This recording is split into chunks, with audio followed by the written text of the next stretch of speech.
Hello student, Uttarakhand की तैयारी कर रहे हैं।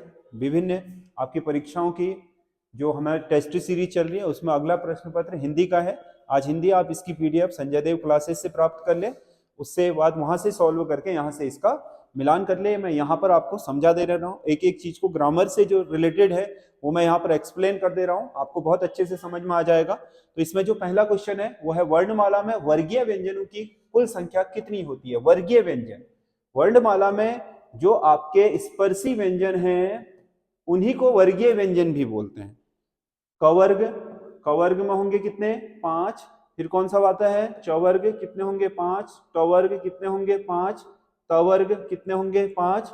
और फिर आपका पवर्ग 5। तो ये हर टोटल 5 वर्ग हैं स्पर्शी व्यंजनों के, और हर एक वर्ग में 5-5 वर्ण होते हैं। तो टोटल आपके जो वर्गीय व्यंजन है वर्णमाला में उनकी संख्या होती है 25, जिन्हें हम स्पर्शी व्यंजन भी कहते हैं। आपका क से लेकर के म तक, प प ब भ म। ठीक है, चलो अगला क्वेश्चन है, कौन सी एक वर्तनी अशुद्ध है? अशुद्ध, अनिष्ट, अनिष्ट शुद्ध वर्तनी है। गृहस्थी, ये भी सही है, री की ही मात्रा होती है गृहस्थी। ईर्ष्या, ये भी सही है। दुर्गति, ये गलत है। देखो दुर्गति या तो आप ऐसे लिखोगे क्योंकि रॉ पूरा नहीं होता है दुर्गति में, या फिर आप रॉ को अगर यहां ले जाना चाहते हो तो ऐसे लिखोगे दुर्गति, क्योंकि आधा रॉ होता है, या तो उसके नीचे हलंत लगाइए या फिर उसे कहां ले जाइए? अगले वर्ण के ऊपर ले जाइए। तो ये आपका ऐसे लिखा जा सकता है या ऐसे लिखा जा सकता है, ये दोनों ही सही है, ये वाला गलत है। तो इसका सही आंसर ये होगा। अगला क्वेश्चन है, कौन सा एक तत्सम शब्द है? तत्सम, काजल, काजल तद्भव शब्द है, इसका जो तत्सम होता है वो होता है कज्जल। कटहल, कंठफल होता है तत्सम। कुम्हार, कुंभकार होता है। और जो आपका कुमार है ये शब्द आपका बिल्कुल सही है, क्योंकि ये एक संस्कृत का शब्द है कुमार। राजकुमार, कुमार शब्द का प्रयोग आपका संस्कृत में भी किया जाता है पूरी तरीके से। ये जो आपका शब्द है ये आपके संस्कृत से आए तो हैं, बट थोड़ा बहुत परिवर्तनों के साथ, इसीलिए तीनों तद्भव हैं। ये वाला तत्सम है, हमसे तत्सम पूछा गया है, तो इसका सही आंसर ये होगा। अगला क्वेश्चन है, प्रत्यारोपण शब्द में कौन सी संधि होगी? प्रत्यारोपण, सबसे पहले ये देख लीजिए कि संधि बनी किससे है। तो ये बनी है प्रतिधन आरोपण, प्रतिधन आरोपण। और जब भी हम संधि करते हैं तो हमेशा ध्यान रखिएगा कि संधि में पहले पद का अंतिम वर्ण और दूसरे पद का पहला वर्ण, इन दोनों के मेल से नया वर्ण बनता है। तो इसका अंत हुआ है प्रति, ई में, छोटी ई में इसका अंत हुआ, और ये किस में हुआ? आ में आरंभ हुआ। तो ये क्या बन गया? या। क्या बन गया? या। ठीक है, तो प्र तो वही रहा, तो में से आपका क्या हो गया है? मात्रा हट गई है, तो ये हो गया है आधा। तो या फिर हलंत लगा लो, प्रत्या, आगे को वही रहना है, क्योंकि मैंने क्या बोला? पहले पद का अंतिम वर्ण और दूसरे पद का पहला वर्ण। तो ये क्या हो गया है? तो को आप ऐसे लिख लो, प्रत्यारोपण। ठीक है, तो पहले पद का अंतिम और दूसरे पद का आरंभिक वर्ण जुड़ करके एक नई ध्वनि बनाते हैं। और जब किसी पद का अंत ई या उ में हो और दूसरे पद का आरंभ किसी अन्य स्वर में हो, तो उसमें ई वाला जो होता है वो या बन जाता है, उ वाला जो होता है वो वा बन जाता है। तो इस संधि को बोलते हैं यण संधि। क्या बोलते हैं? यण संधि, क्योंकि इसमें क्या बना? ई और आ मिल करके या बन गया, तो ये बन गया प्रत्यारोपण। क्या बन गया? प्रत्यारोपण। तो इसमें होगी यण संधि। अगला क्वेश्चन है, मृग नयन शब्द में कौन सा समास होगा? मृग नयन, तो यहां पर मृग नयन का मतलब आपका मृग के नयन नहीं है, मृग के जैसे नयन है, यानी कि नयन की विशेषता क्या है? मृग है। तो नयन यहां पर क्या है बताइए? संज्ञा। और वैसे तो मृग भी संज्ञा होता है, लेकिन यहां पर मृग के जैसे नयन, यानी कि मृग क्या बना रहा है? विशेषता, विशेषता। तो ये तो विशेषता हो गई, ये क्या हो गया? विशेष। जहां पर पहला पद दूसरे पद की विशेषता बताए, अर्थात दूसरा पद संज्ञा हो, पहला पद विशेषण हो, तो ये यहां पर विशेषण का काम कर रहा है, तो वहां पर होता है कर्मधारय समास। क्या होता है? कर्मधारय समास। ये बहुब्रीहि नहीं होगा, ध्यान रखना। मृगनयन का कोई ऐसा शाब्दिक अर्थ नहीं है जो इससे ज्यादा, इसके मूल अर्थ से ज्यादा प्रचलित हो। यह ताले की चाबी है। अब देखो ये थोड़ा कठिन इसलिए है, यह ताले की चाबी है। वैसे काकी के, रारी रे, नानी ने क्या होते हैं, संबंध बोधक समास होते हैं, लेकिन ये संबंध बोधक समास होगा नहीं।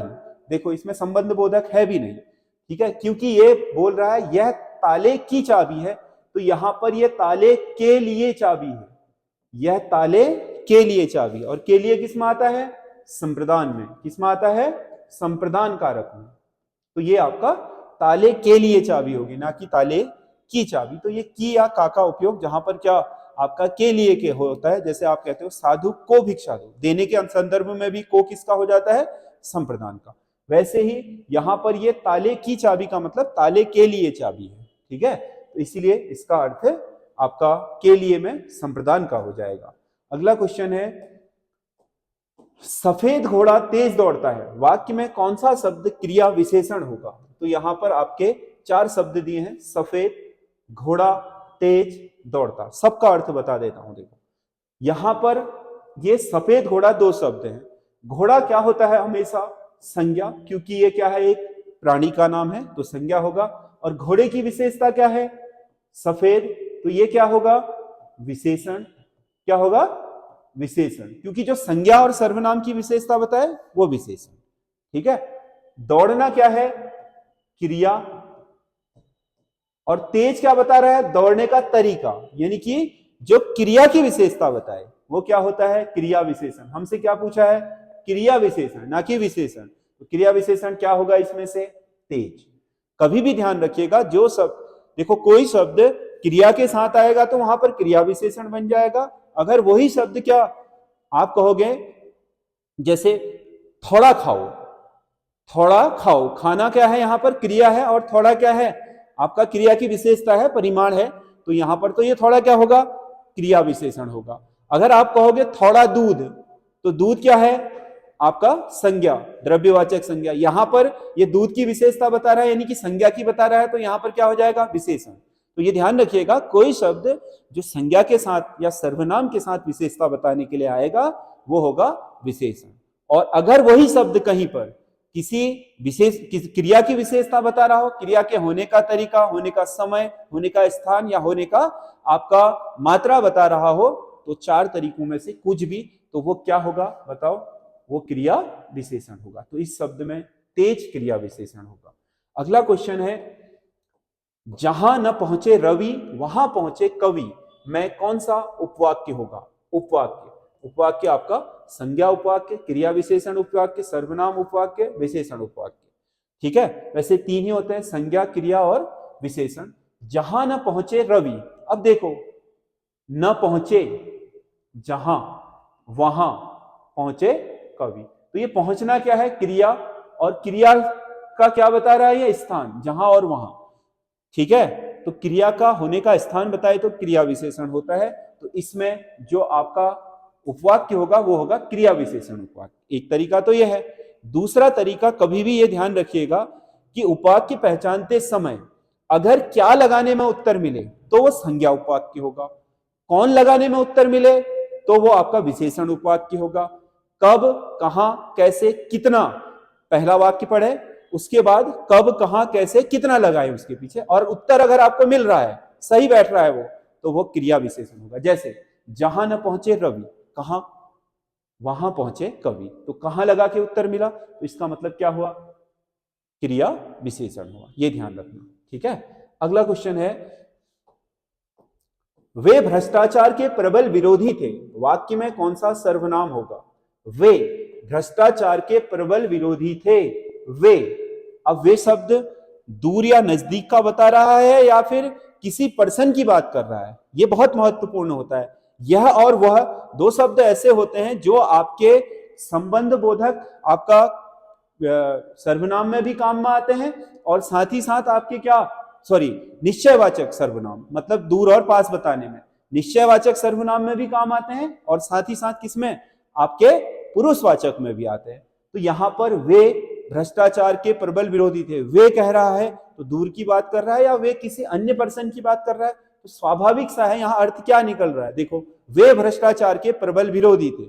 पास या दूर के लिए नहीं कह रहा है, किसी थर्ड पर्सन की बात कह रहा है। तो थर्ड पर्सन में क्या होता है बताओ, अन्य पुरुष। जो बात को कह रहा है वो उत्तम पुरुष, जो बात को सुन रहा है वो मध्यम पुरुष, जिस तीसरे की बात हो रही है वो अन्य पुरुष। तो वे भ्रष्टाचार के प्रबल विरोधी थे, ये किसी तीसरे पर्सन की बात कर रहा है, तो इसका मतलब क्या है, वो अन्य पुरुष सर्वनाम है। तो वे यहां पर क्या है, पुरुषवाचक सर्वनाम होगा। अगला क्वेश्चन है, कौन सा एक शब्द स्त्रीलिंग है। 4 शब्द दिए हैं, हमेशा इनका उपयोग वाक्य में प्रयोग करके किया करो। जैसे मुझे दया आ गई, अगर ये पुल्लिंग होता तो मुझे दया आ गया होता, आ गई नहीं, इकारांत हो गया देखो, यानी कि स्त्रीलिंग। माया, उसकी या प्रभु की, उसकी माया निराली है। अगर ये पुल्लिंग होता तो उसकी माया निराला है होता, तो ये क्या है, इकारांत। भाषा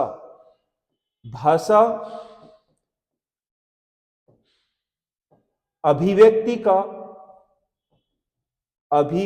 का माध्यम होती है। अभिव्यक्ति का माध्यम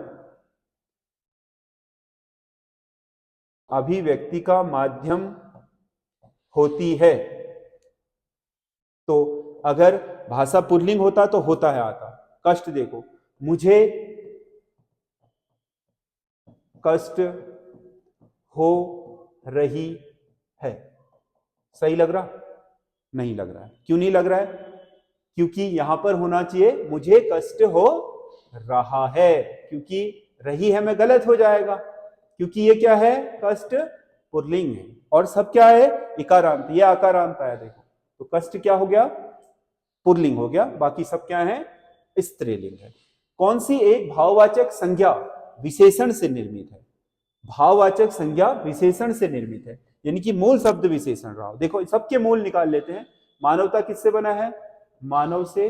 राष्ट्रीयता किससे बना है, राष्ट्र से। हरियाली किससे बना है, हरा से। और थकावट किसका बना है, थक से। ठीक है, तो मानव क्या होता है बताओ, मूल रूप से मानव में आपका जातिवाचक संज्ञा, तो इसका मतलब संज्ञा से बना है। दूसरा क्या, राष्ट्रीयता, राष्ट्र क्या शब्द है, आपका जातिवाचक संज्ञा। हरियाली, हरा से बना है, हरा क्या होता है, किसी का रंग रूप क्या है, विशेषता, यानी कि ये क्या है, विशेषण शब्द है। ये संज्ञा शब्द है, ये संज्ञा शब्द है। थकना क्या है, आपका क्रिया है, सॉरी थक आपका खुद भाववाचक संज्ञा है। थकान या थकना क्या है, भाववाचक संज्ञा, एक भाव है, तो ये भी क्या है, भाववाचक संज्ञा। तो हमसे कह रहा है विशेषण से निर्मित है, तो विशेषण से कौन शब्द निर्मित है, हरियाली भाववाचक संज्ञा। अगला क्वेश्चन है, सुमित के घर में कुछ गमले रखे हैं। सुमित के घर में, ये मैं नहीं है, इसमें क्या है, के है। सुमित के घर में कुछ गमले रखे हैं, रेखांकित पद होगा। ए अनिश्चयवाचक संख्यावाचक, अनिश्चित संख्यावाचक विशेषण। बी परिमाणवाचक विशेषण। सी अनिश्चयवाचक सर्वनाम। और डी क्रिया विशेषण। तो आप ये ध्यान रखिए कि जब ये बात कर रहा है किसकी, आपका सुमित के घर में कुछ गमले रखे हैं, गमलों की क्या बता रहा है, संख्या। क्या बता रहा है, संख्या। अगर गमले द्रव्यवाचक संज्ञा होती, यानी कि जिसको मापा और तोला जाता, तो ये कुछ हो जाता परिमाणवाचक। लेकिन यहां गमले गिने जा सकते हैं, तो यहां क्या होगा, ये आपका देखो, जैसे आपने कहा कुछ लोग, और 2 चीजें लिखी, यहां पर लिखा कुछ दूध। अब बताओ ये क्या है, संज्ञा, ये भी क्या है, संज्ञा। ये इसके आगे भी कुछ लगा है, ये भी, यहां भी कुछ क्या है, विशेषण, यहां भी कुछ क्या है, विशेषण। लेकिन दोनों जगह अलग अलग विशेषण होगा। क्यों? यहां पर लोगों को गिना जा सकता है, इसीलिए कुछ का मतलब अनिश्चित संख्यावाचक। यहां पर दूध को गिना नहीं जा सकता, मापा और तोला जा सकता है, द्रव्यवाचक है, तो यहां क्या होगा? परिमाणवाचक संख्या विशेष, परिमाणवाचक विशेषण होगा। यहां पर अनिश्चित संख्यावाचक होगा। तो यहां पर गमलों को गिना जा सकता है और कुछ लगा है, तो ये कुछ यहां किस संदर्भ में प्रयोग किया गया है? अनिश्चित संख्यावाचक के, ना कि परिमाणवाचक। ठीक है, ये नहीं होगा, वो होगा। अगला क्वेश्चन है, कौन से शब्द में नाम धातु क्रिया है? नाम धातु, नाम धातु का मतलब मूल जो शब्द है, मूल शब्द को क्या बोलते हैं? धातु। नाम धातु का मतलब नाम है, यानी कि संज्ञा है। किसी की चीज के नाम को क्या बोलते हैं? संज्ञा। तो आप देखो ये क्या है? स्वीकारना किससे बना है? स्वीकार से। लिखना किससे बना है? लिख से। उठना किससे बना है? उठ से। मारना किससे बना है? मार से। बताओ। देखो, लिख क्या होती है? क्रिया। लिख क्या है? क्रिया शब्द। उठ क्या है? क्रिया शब्द। और मार क्या है? क्रिया शब्द। क्रिया शब्द नाम थोड़ी होगा, क्रिया ही होगी, जो किसी के कार्य का होना बताए। जो नाम बताए वो क्या होगा? संज्ञा। तो स्वीकार क्या है बताओ? स्वीकार एक भाववाचक संज्ञा है, भाववाचक संज्ञा है। तो इस शब्द में धातु कौन सी? एक नाम धातु क्रिया है कह रहा है। तो स्वीकारना बन तो क्रिया शब्द गया, लेकिन मूल रूप से क्या है? भाववाचक संज्ञा है। तो ये होगी नाम धातु क्रिया। ठीक है, चलो अगला। किस शब्द में अ उपसर्ग नहीं लगा है? अ उपसर्ग नहीं लगा है। ये देखो, शब्द क्या है? न्याय, इसके आगे अ लगा है। ये क्या है? भेद, क्या हो गया? अ लगा है। ये क्या है? चूक हो गई, अचूक, अ लगा है। अनुज, नुज कोई शब्द नहीं होता। अनुज छोटे भाई के लिए किस शब्द का प्रयोग किया जाता है? अनुज शब्द का। अनुज अपने आप में पूर्ण शब्द है, उसके आगे कोई आपका उपसर्ग लगा ही नहीं है, बल्कि ये क्या है? अपने आप में पूर्ण शब्द है। अगला क्वेश्चन है, किस एक वाक्य में कर्तरी वाच्य है? कर्तरी मतलब कर्ता प्रमुख है। आज घूमने चला जाए, जहां पर क्रिया हो नहीं रही, केवल वाक्य से प्रदर्शित की जा रही है भाववाच्य। खिलाड़ी कल देर तक खेले, खिलाड़ी, तो खिलाड़ी यहां क्या है? कर्ता। किसकी बात हो रही है? खेलने की या खिलाड़ियों की? खिलाड़ियों की। खिलाड़ी कल देर तक खेले, तो यही हो गया कर्तरीवाच्य। बालकों द्वारा खेला जाएगा, खेलना, खेलने की बात हो रही है। जहां द्वारा लग जाता है वहां पर क्या हो जाता है? आपका पैसिव वॉइस हो जाती है, यानी कि क्या? कर्मवाच्य। इसमें कर्मवाच्य होगा। यहां पर भी द्वारा लगा है, कर्मवाच्य, यानी कि इसमें कर्म क्या? पढ़ना है, पढ़ना मुख्य है, खेलना मुख्य है, बालक नहीं या लड़के नहीं है, तो इन दोनों में कर्म होगा। इसमें क्या होगा? कर्तावाच्य, यानी कि कर्तरी वाच्य बी में होगा, इस वाले में, ये सही होगा। अगला क्वेश्चन है, मधुरिमा शब्द में कौन सा प्रत्यय है? मधुरिमा शब्द, ठीक है, ये जो मधुरिमा बना है किससे बना है बताओ? मधुर से, मधु से नहीं, मधुर से। तो क्या लगा है इसमें? छोटी ई और मां, तो क्या लगा है? ईमा। कौन सा प्रत्यय लगा है? ईमा। मधु से नहीं बना है, रीमा मत लिख देना, ये मधुर से बना है, ना कि मधु से। मधुर शब्द से मधुरिमा बना है, तो इसमें ईमा प्रत्यय लगा होगा। अगला, ऋषियों ने कहा कि अहिंसा ही परम धर्म है, उक्त वाक्य में रचना के आधार पर होगा। ऋषियों ने कहा कि, ऋषियों ने कहा एक वाक्य, अहिंसा परम धर्म है दो वाक्य, लेकिन यहां पर इसमें क्या लगा दिया इसने? की। ऋषियों ने कहा कि, अब देखो अपने आप हमारे मन में ये आपके चीज उत्पन्न हो गई कि वाक्य में अभी भी कुछ बचा हुआ है। इसका मतलब पहला वाक्य दूसरे वाक्य पर आश्रित है। ये तभी पूर्ण होगा जब इस उपवाक्य को हम इसके पीछे जोड़ेंगे, और जब किसी वाक्य में दो उपवाक्य हो और एक दूसरे पर आश्रित हो, तो वहां क्या होता है? मिश्र। अगर देखो ये स्वतंत्र होता, ये दोनों को अलग कर दे, तो दोनों अपना अपना अर्थ दे रहे होते हैं, तो वो संयुक्त हो जाता है। लेकिन यहां पर ये की लगाने के कारण ये कंटिन्यू रहेगा, जब तक इसे नहीं बोलेंगे ये पूर्ण नहीं होगा। तो ऐसा जब होता है तो उसे बोलते हैं मिश्र वाक्य। अगला क्वेश्चन है, कौन सा एक अशुद्ध वाक्य है? कौन सा एक अशुद्ध वाक्य है? देखो, पेड़ों वृक्षों पर कबूतर बैठा है, वे सज्जन कौन है? मुझे 100 रुपए चाहिए, किसी लड़के को आवाज दो, वृक्षों पर कबूतर, वृक्षों पर कबूतर बैठा है।